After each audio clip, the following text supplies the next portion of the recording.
In the midst of this tragic pandemic, blossoms on the crepe myrtle seem to overflow the supple limbs that send them outward. Sunrises and sunsets reveal and hold color. The melody of the cicadas rises and falls. There's a comet in the sky above, visible to much of the northern hemisphere. We are held by Mother Earth, yet we are in unfamiliar territory much of the time. K. DePaul's Duality reminds us of the collages and assemblages of American artist Joseph Cornell. The images seem fragile, bits of paper, perhaps leaves from books held together by tape. This photograph of a beautiful child questions how much who we are we're willing to share with others, and how much we keep to ourselves. DePaul's compositional grace and understated suggestions of introspection and hesitation in the juxtaposition of these images seems to suggest an identification card or a passport. The hesitation is reinforced by the wonderful compositional restraint and suggests that the color image might fold back upon itself at any moment. Only a photograph can capture such a possibility. There are images of 3 seed-bearing pods in this exhibit. 2 of the images have won awards as best in their categories. Elmore Damott's image, Flowers from Volume 4, Number 5, of a milkweed pod suggests a vessel moving through space, and it is a vessel, having launched seeds into space to create new life. Monarch butterflies lay eggs on only one plant, milkweed. Caterpillars then feast on its leaves. The history of the vessel is left behind, yet it is an image of magnificent splendor, revered for its subdued color, exquisite composition, narrow depth of field, sense of movement, grace, and beauty.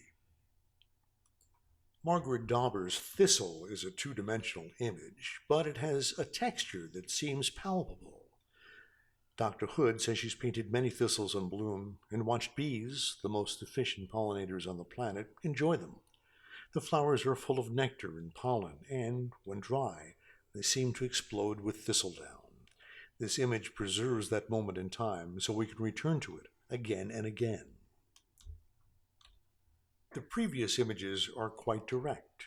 Geraldo Stubing's Scarposia atropurpurea seems less so, perhaps because of the bromoil printing process, which removes pigment from a print, then replaces it with lithographic ink, which is brushed onto remaining gelatin on the surface of the paper.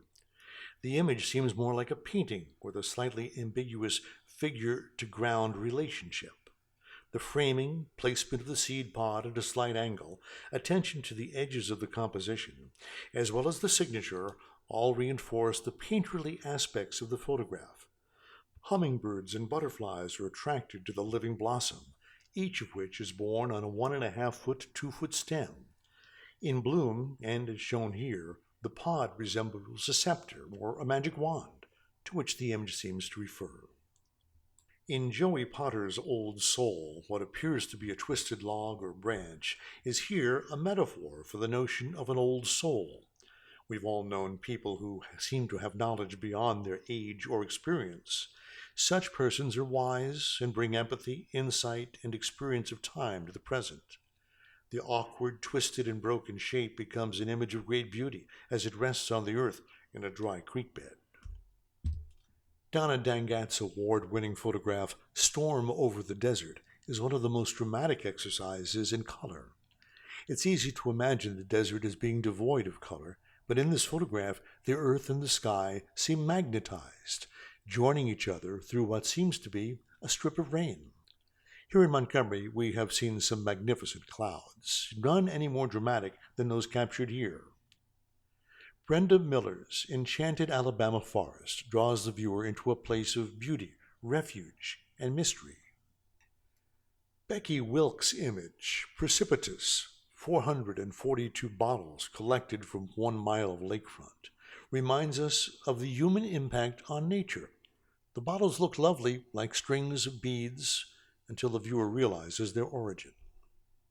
One of Dr. Hood's favorite works in the exhibit is Shishou Piang Liu's Petrichor 05. Wikipedia defines petrichor as the earthy scent produced when rain falls on dry soil. The peach tree is laden with fruit. It leans slightly to the left, while a ladder appears to be straight. All is in balance, waiting for rain to touch the earth.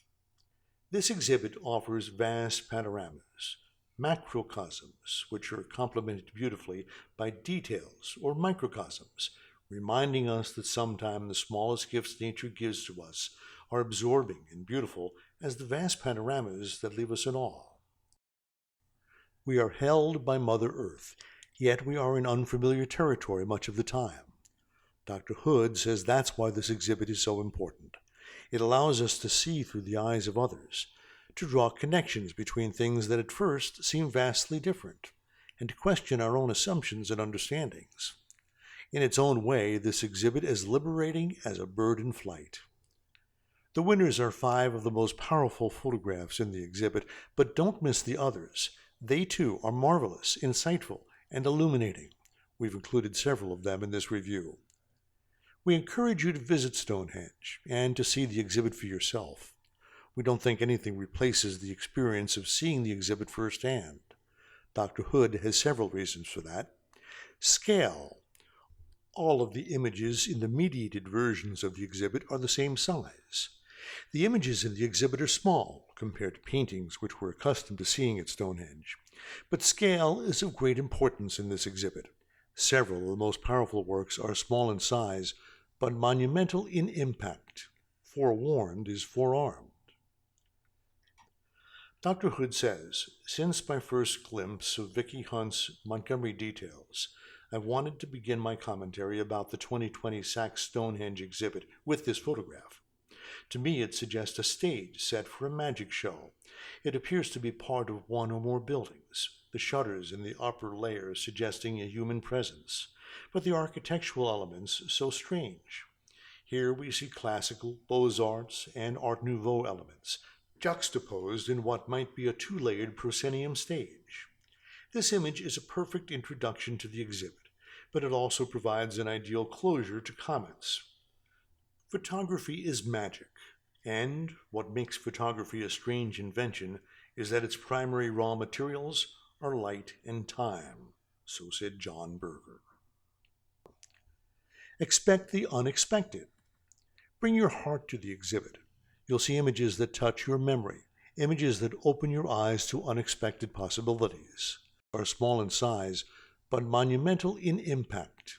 Forewarned is forearmed. The exhibit offers a range of the most subtle and harmonious color relationships to the most intense and powerful ones. An active participant gains by expanding his or her concept of what it is possible to achieve with color.